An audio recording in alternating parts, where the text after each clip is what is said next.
லூக்கா எழுதின சுவிசேஷம் 19ஆம் அதிகாரம் 42ஆம் வசனம். உனக்கு கிடைத்த இந்த நாளாகிலும்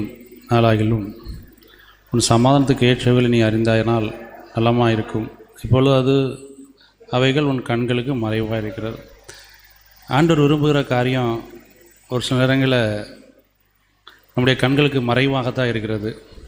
அதே போல் 19ஆம் அதிகாரம் 22-33 ஆண்டவர் பரியாசக்காரட்ட ஒப்பு கொடுக்கப்படுவார், வாரினால் அடிக்கப்படுவார், நிந்தியம் அடைந்து துப்பப்படுவார், கொலை செய்வார்கள், 3 நாளில் உயிர் நோய் எழுந்திருப்பார்.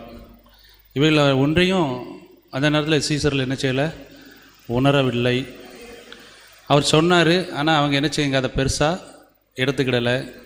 அவைகளின் பொருள் அவர்களுக்கு மறைவாக இருந்தது என்று பார்க்குறோம்.